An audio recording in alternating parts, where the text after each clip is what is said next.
मेरे पास अल्फाज नहीं थे कि मैं क्या कह के उनके घर वालों से माफ़ी मांगूं। मैंने इन लोगों को दावत दी थी यहाँ आने की। मेज़बान होते हुए मेरी जिम्मेदारी थी कि सही सलामत मैं इन्हें यहाँ से वापस भेजूं। नहीं भेज पाया और माफ़ी मांगने के अल्फाज नहीं थे। क्या कहता उनको, उन छोटे बच्चों को जिन्होंने अपने वालिद को खून में लपेटा हुआ देखा। चिनाब की धारा जैसे जीवन हमारा, कहीं चंचल शोक, कहीं मौन जैसे मौत का साया। चिनार के पत्तों से बदलती है यहाँ पर हवाएं, बर्फ से भी सर्द है यहाँ दर्द का साया। मैं कश्मीर हूँ। पहलगाम में हुए आतंकी हमले के बाद आज धरती का स्वर्ग सिसक रहा है। हिंदुस्तान आतंक के समूल नाश का प्रण ले चुका है। ये होगा क्योंकि यही होना भी चाहिए, लेकिन मेरी नजर जम्मू कश्मीर की उस सियासत पर ठहरी हुई है जिसने मेहरचंद महाजन से उमर अब्दुल्ला तक ना जाने राजनीति के कितने रंग देखे। आज उमर अब्दुल्ला की आंखों में आंसू हैं, दिल में दर्द है। ये होना भी चाहिए क्योंकि जिस मुख्यमंत्री के शासनकाल में मेहमान महफूज ना हो, वो भला किसी और से क्या कहेगा। नमस्कार, आज की वीडियो में मैं सिर्फ इस आतंक के नासूर की चर्चा नहीं करूंगी।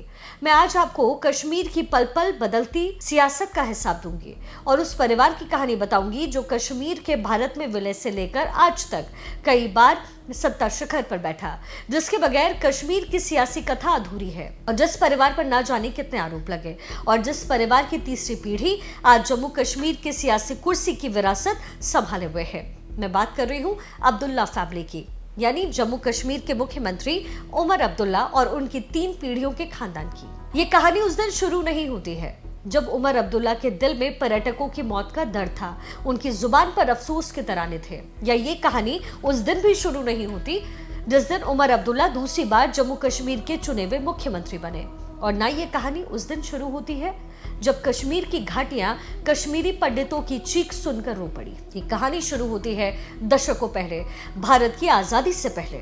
आज से तकरीबन 94 साल पहले जुलाई 1931 में जम्मू कश्मीर में पुलिस की गोलीबारी से 21 लोगों की मौत के बाद घाटी सुलग रही थी। सड़क पर लोगों का गुस्सा फूट पड़ा और इस गुस्से के 3 चेहरे थे। बैरिस्टर यानी वकील मौलवी अब्दुल्ला के बेटे अब्दुल्ला रहीम, शेख अब्दुल्ला और गुलाम नबी। मुसलमानों के खिलाफ राजशाही के कथित भेदभाव के आरोप में हुए इस प्रदर्शन की अगुवाई ये 3 लोग ही कर रहे थे, जिसके लिए तीनों को अरेस्ट किया गया। हालांकि तकरीबन 1 साल बाद ही ये रिहा हुए, लेकिन अपनी रिहाई के कुछ दिन बाद ही शेख अब्दुल्ला ने गुलाम अब्बास के नेतृत्व जम्मू कश्मीर की पहली राजनीतिक पार्टी का गठन किया। महीना था अक्टूबर का साल 1932 और पार्टी का नाम रखा गया all India Jammu and Kashmir Muslim conference. वैसे शेख अब्दुल्ला परिवार की कहानी झेलम नदी के किनारे बसे श्रीनगर के सौरा इलाके से होती है। उन दिनों ये परिवार हिंदू ब्राह्मण हुआ करता था। खुद शेख अब्दुल्ला ने अपनी आत्मकथा आतिश चिनार में लिखा है कि उनके पूर्वज सप्रू गोत्र के कश्मीरी पंडित थे। शेख अब्दुल्ला के दादा का नाम बालमुकुंद कौल था। सूफी मीर अब्दुल रशीद बेहाकी से प्रभावित होकर उन्होंने इस्लाम को अपनाया। शेख अब्दुल्ला का जन्म 5 दिसंबर 1905 को हुआ। उनके जन्म के 11 दिन पहले ही पिता मोहम्मद इब्राहिम का इंतकाल हो चुका था। शेख अब्दुल्ला 9 भाई बहनों में सबसे छोटे थे। शेख अब्दुल्ला का बचपन काफी चुनौती भरा हुआ रहा है। पढ़ाई के साथ साथ वो अपनी पुश्तैनी शॉल की दुकान पर भी काम किया करते थे। हायर स्टडीज के लिए शेख अलीगढ़ मुस्लिम यूनिवर्सिटी गए और 25 साल की उम्र में मास्टर करके वापस घाटी लौट आए। अलीगढ़ मुस्लिम यूनिवर्सिटी में ही उनके मन में राजशाही के खिलाफ आक्रोश भरने लगा। 1930 में एएमयू से फिजिक्स में एमएससी की डिग्री हासिल करने के बाद वो स्कूल टीचर बने, लेकिन ब्रिटिश उपनिवेशवाद और राजशाही के विरोध में उन्होंने जल्द ही नौकरी छोड़ी।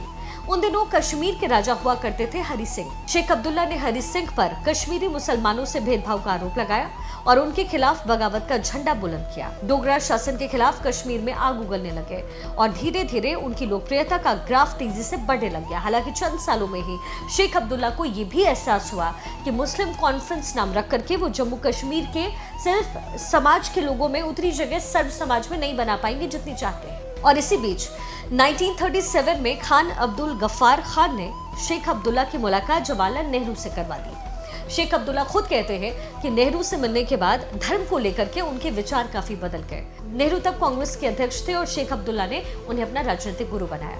नेहरू के विचार से प्रभावित होकर उन्होंने 24 जून 1938 को पार्टी का नाम बदलकर नेशनल कॉन्फ्रेंस रखा, जिसका असर भी हुआ।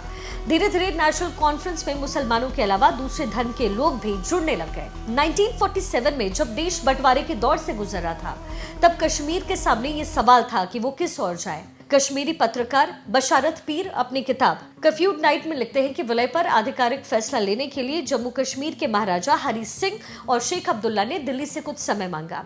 हालांकि शेख अब्दुल्ला 2 राष्ट्र सिद्धांत के जरिए पाकिस्तान बनने का विरोध कर रहे थे। इसकी वजह से वो कट्टर मुस्लिम नेताओं के निशाने पर आए। शेख ने धर्मनिरपेक्ष भारत के भीतर जम्मू कश्मीर के लिए एक विशेष दर्जे का समर्थन किया था। ऐसा कहा जाता है कि शेख अब्दुल्ला जम्मू कश्मीर के पाकिस्तान में विलय का 2 वजह से विरोध कर रहे थे। पहली, नेहरू के साथ उनकी दोस्ती और उन्हें जिन्ना की राजनीति पसंद भी नहीं थी। दूसरी, उन्हें कश्मीर पर पंजाबी मुसलमानों के प्रभुत्व का डर भी था। हालांकि बात का इतिहास हम सब जानते हैं कि कैसे पाकिस्तान ने कबायलियों के भेष में जम्मू कश्मीर पर आक्रमण किया। ये अक्टूबर 1947 की बात है। भारत या पाकिस्तान में मिलने पर कश्मीर को आधिकारिक फैसला कोई करता, इससे पहले ही पाकिस्तानी सेना के समर्थन से कबायलियों ने हमला किया। इसके बाद महाराजा हरी सिंह ने रियासत का विलय भारत में करने का फैसला लिया और नेहरू के दोस्त बन चुके शेख अब्दुल्ला ने भी इसका समर्थन किया। अब्दुल्ला को प्रधानमंत्री नेहरू दिल्ली और कश्मीर के बीच एक ब्रिज की तरह मानते थे, इसलिए 1947 में हरी सिंह पर दबाव बना करके उन्होंने शेख को जम्मू कश्मीर का मुख्यमंत्री नियुक्त किया। आजादी के बाद भी राज्य से जुड़ा कोई भी फैसला लेना होता तो नेहरू शेख अब्दुल्ला से बात जरूर करते, लेकिन जल्द ही ये सब बदलता चला गया। बॉम्बे हाईकोर्ट के पूर्व वकील और लेखक एजी तौरानी अपनी किताब 370 a constitution history of Kashmir में लिखते हैं कि 31 जुलाई 1953 को नेहरू ने एक नोट शेयर किया, जिससे उनके प्राइवेट सेक्रेटरी एमओ मथाई ने रिकॉर्ड किया। इस नोट में नेहरू कश्मीर के सदर एरिया रियासत को राज्य में चल रही अनियमितता के चलते कुछ लोगों को पद से हटाने के लिए कहा। तकरीबन एक हफ्ते बाद 8 अगस्त 1993 को नेहरू एक पत्र लिख करके कश्मीर के तत्कालीन प्रधानमंत्री शेख अब्दुल्ला को पद से हटाकर बख्शी गुलाम मोहम्मद को उनकी जगह मुख्यमंत्री बनाने की बात करते हैं। द ट्रिब्यून के आर्टिकल में कैबिनेट सचिवालय में पूर्व विशेष सचिव रहे बपला बालचंद्रन लिखते हैं कि शेख अब्दुल्ला को इस पद से हटाए जाने के पीछे उनके भारत सरकार विरोधी नीतियां मानी जाती हैं। 1947 से 1953 के बीच कई मौके पर कश्मीर को आजाद देश बनाने की बात कह चुके थे। जम्मू कश्मीर के पद से हटाने के कुछ दिनों बाद शेख को गुलमर्ग में अरेस्ट किया गया। महाराजा हरी सिंह के बेटे कर्ण सिंह अपनी किताब आत्मकथा में लिखते हैं, जैसे ही शेख को उनकी गिरफ्तारी की सूचना मिली तो उन्होंने नमाज पढ़ने और सामान पैक करने के लिए कुछ वक्त मांगा। उन्हें इसके लिए समय दिया तो उन्होंने अपने कमरे में बहुत से दस्तावेज जला दिए। 11 साल जेल में रहने के बाद अप्रैल 1964 में शेख अब्दुल्ला को रिहा किया गया। तब तक वो कश्मीर की आजादी की मांग एक तरफ रख चुके थे। हालांकि कुछ संशय के बाद भी नेहरू से उनकी दोस्ती बनी रही।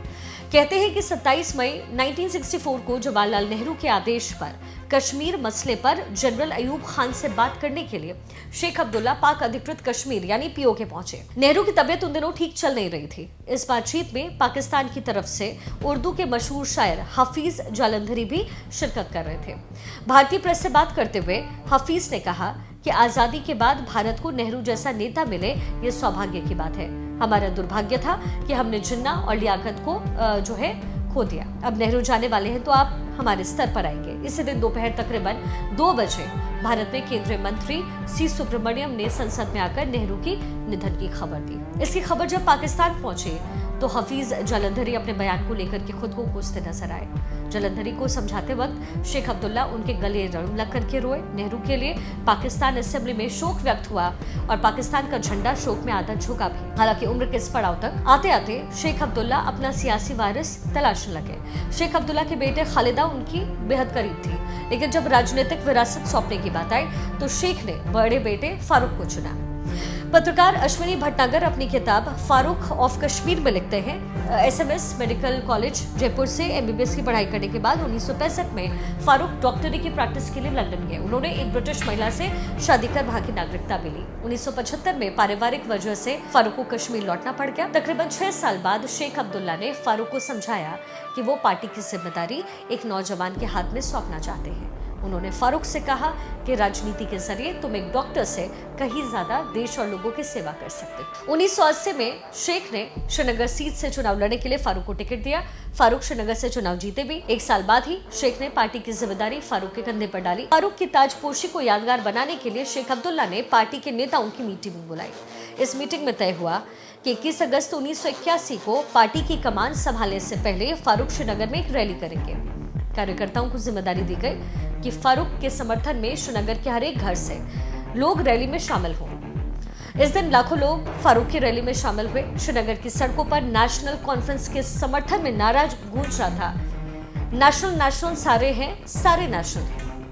शेख अब्दुल्ला ने एक होटल की बालकनी से फूल बरसाकर जुलूस का स्वागत किया। आखिर में शेख अब्दुल्ला ने अध्यक्षीय भाषण देकर अपने बेटे फारूक को पार्टी अध्यक्ष की कमान दी। फारूक की शर्ट पर नेशनल कॉन्फ्रेंस का बैच लगाकर उन्हें पार्टी की विरासत को सौंपा और इस तरीके से जम्मू कश्मीर में शुरू हुआ अब्दुल्ला परिवार के दूसरे वारिस का सियासी राज।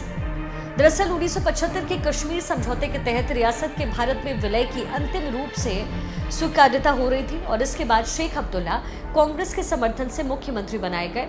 इसके बाद 1977 में हुए चुनाव में नेशनल कॉन्फ्रेंस को जीत मिली और फारूक अब्दुल्ला मुख्यमंत्री बने। फारूक अब्दुल्ला को सियासी विरासत सौंपने के कुछ महीने में ही शेख अब्दुल्ला का निधन हुआ। सितंबर 1982 में शेख अब्दुल्ला ने आखिरी सांस ली। इसके बाद पार्टी और राज्य की सत्ता पर काबिज होने के लिए फारूक अब्दुल्ला और उनकी बहन खालिदा और बहनोई के बीच सियासी जंग भी छिड़ी। उस समय के राज्यपाल जगमोहन मल्होत्रा ने अपनी किताब माई फ्रोजन टर्ब्यूलेंस में एक घटना का जिक्र किया है। मल्होत्रा लिखते हैं कि 1 जुलाई की देर शाम फारूक के बहनोई गुलाम मोहम्मद शाह ने जानकारी दी कि 12 विधायकों के एक समूह का उनको समर्थन है। वो फारूक के सरकार समर्थन वापस लेकर कांग्रेस आई के साथ मिलकर के सरकार बनाना चाहते हैं। इस समय राज्य के कद्दावर नेता देवीदास भी मुख्यमंत्री शाह को बनाना चाहते थे। अगले सुबह जगमोहन ने जब सरकार बर्खास्त करने का पत्र फारूक को दिया तो फारूक ने उनसे विधानमंडल बुलाकर सदन पर बहुमत का परीक्षण कराने की मांग की, लेकिन उन्होंने सुबह 11 बजे के करीब इंदिरा गांधी से इस मामले पर बात की और हरी झंडी मिलते ही फारूक की सरकार बर्खास्त कर दी गई। 2 जुलाई की शाम ही कांग्रेस और अन्य के समर्थन में गुलाम मोहम्मद शाह ने जम्मू कश्मीर के मुख्यमंत्री के पद की शपथ ली। हालांकि ये दौर ज्यादा दिन का रहा नहीं। 1984 में इंदिरा गांधी के निधन के बाद जैसे ही कांग्रेस की कमान राजीव गांधी को मिली, उन्होंने फारूक अब्दुल्ला से रिश्ता सुधारने की शुरुआत की। राजीव गांधी के वफादार और घनिष्ठ मित्र राजेश पायलट कश्मीर रवाना हुए और गुपका रोड पर उन्होंने फारूक अब्दुल्ला को उनके घर पर राजीव गांधी का संदेश दिया। इसके बाद राजीव और फारूक अब्दुल्ला की नजदीकियों का सिलसिला शुरू हुआ और लगातार आगे बढ़ा। नवंबर 1986 आते आते तक राजीव गांधी और फारूक अब्दुल्ला ने तय किया कि जम्मू कश्मीर में दोनों मिलकर के सरकार बनाएंगे और तब तक कश्मीर में आतंक पैर पसारने लगा और राजीव गांधी ने ऐसे समय में फारूक अब्दुल्ला पर भरोसा जाहिर किया। 7 नवंबर 1986 को फारूक अब्दुल्ला दोबारा जम्मू कश्मीर के मुख्यमंत्री बने। हालांकि बढ़ते आतंकवाद और केंद्र सरकार से कुछ मुद्दे पर खींचतान के बाद फारूक अब्दुल्ला ने 19 जनवरी 1990 को अपने पद से इस्तीफा दिया।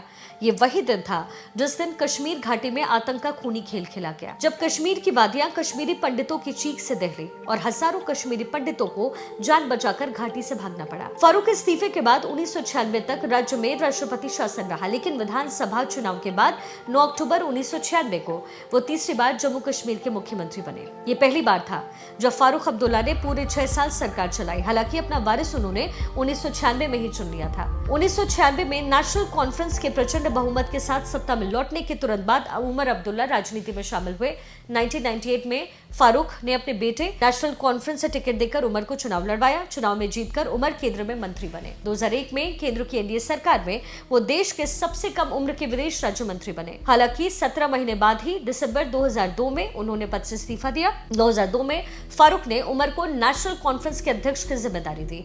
इसी साल हुए विधानसभा चुनाव में उमर ने गांदरबल विधानसभा सीट से चुनाव लड़ा। परिणाम जारी हुआ तो उमर तकरीबन 2000 वोट से चुनाव हार गए। अपने बेटे और राजनीतिक उत्तराधिकारी उमर की हार के बाद फारूक ने नैतिक हार को स्वीकार किया। सबसे ज्यादा 28 सीटें जीतने के बावजूद सरकार न बनाने की घोषणा की। कहते हैं कि फारूक शुरुआत में उमर अब्दुल्ला को राजनीति से दूर रखना चाहते थे। फारूक ने एक इंटरव्यू में बताया कि वो कभी उमर को राजनीति में लाने के पक्ष में नहीं थे। फारूक ने आगे कहा कि जब राजनीति में शामिल होने की योजना बनाई तो मेरे पिता यानी शेख अब्दुल्ला ने मुझे इससे दूर रहने की सलाह दी थी। उन्होंने मुझसे कहा था कि जब तुम एक बार इस नदी में कूदोगे तो तुम या तो इस नदी की धार के साथ बहोगे या धारा से लड़ोगे। कभी तुम इससे बाहर नहीं निकलोगे। बकौल फारूक उन्होंने भी उमर को राजनीति में शामिल ना होने की सलाह दी, लेकिन उमर ने भी अपने पिता की बात नहीं मानी और राजनीति में आ गए। फारूक अब्दुल्ला ने पत्रकार मुजम्मिल जलील को दिए गए इंटरव्यू में कहा कि शुरुआत में उनकी पत्नी भी उमर की राजनीति में आने का विरोध करती थी। जब उन्होंने अपनी पत्नी से कहा कि उनकी तरह एक रोज उमर भी शायद राजनीति में आ जाए, तो इस पर उनकी पत्नी मौली ने गुस्से में कहा कि मेरी मौत के बाद संभव होगा। इससे जब इस बारे में उमर से पूछा गया तो उन्होंने हंसते हुए कहा कि मैंने अपनी माँ से पूछा था, लेकिन उनको इस बारे में कुछ याद नहीं है। हालांकि जब फारूक ने राजनीति में एंट्री की थी तो शेख ने फूल बरसा के स्वागत किया। इसी तरीके से जब बात उमर को मुख्यमंत्री बनाने की आई तो उनकी मां मौली ने ही पति फारूक से बेटे को सीएम बनाने की पैरवी की थी। इस साल हुए चुनाव में प्रचंड जीत के साथ अब भी उमर अब्दुल्ला मुख्यमंत्री बने हैं, और लेकिन ऐसा लग रहा है कि वो अपने परिवार का वारिस तैयार कर रहे हैं। अक्टूबर 2009 की बात है, अभी की।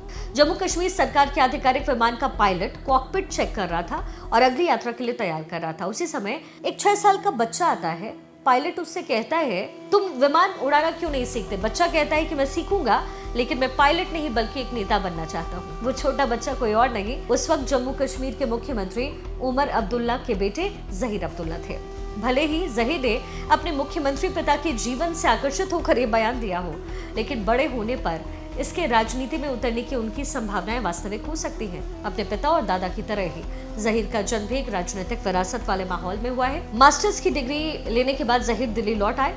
फिलहाल दिल्ली में वो लॉ की प्रैक्टिस भी कर रहे हैं। अपने दोनों बेटों के राजनीति में एंट्री के सवाल पर उमर अब्दुल्ला अक्सर कहते हैं कि उन्होंने ऐसा कुछ किया नहीं जिसकी वजह से इस तरीके के अनुमान लगाए जाएं। एक बेटे और पोते के तौर पर यह जरूरत होती है तो दोनों भाई परिवार के साथ होते हैं और वकालत के प्रोफेशन में दोनों हैं और पार्टी समय समय पर उनसे कानूनी सलाह लेती है, ये उमर ने कहा। दोनों भाइयों ने पिता के समर्थन में हालांकि इस चुनाव में वोट भी किया और उनके लिए चुनावी प्रचार भी किया है। इससे जहीर और जमीर की राजनीति में एंट्री के तौर पर देखा जा रहा है। और वैसे भी अब्दुल्ला परिवार का इतिहास यही कहता है कि मौजूदा पीढ़ी वक्त रहते ही अगली पीढ़ी का वारिस तैयार करने लगती है। उमर अब्दुल्ला भी शायद यही कर रहे हों। हालांकि बेटों को मुख्यमंत्री बनने में बेशक अभी थोड़ा वक्त लग जाए, लेकिन कम से कम उनकी पॉलिटिकल ट्रेडिंग तो तब तक की ही जा सकती है। तो ये है अब्दुल्ला परिवार की अब तक की कहानी। अगर आपको ये वीडियो हमारा पसंद आया है तो आप इस वीडियो को शेयर कीजिए, और कैसा लगा वीडियो, ये कहानी कैसे लगी, ये कमेंट करके जरूर बताइएगा। फिर से मुलाकात होगी अगले हफ्ते नए व्यक्ति विशेष के साथ। तब तक के लिए नमस्कार।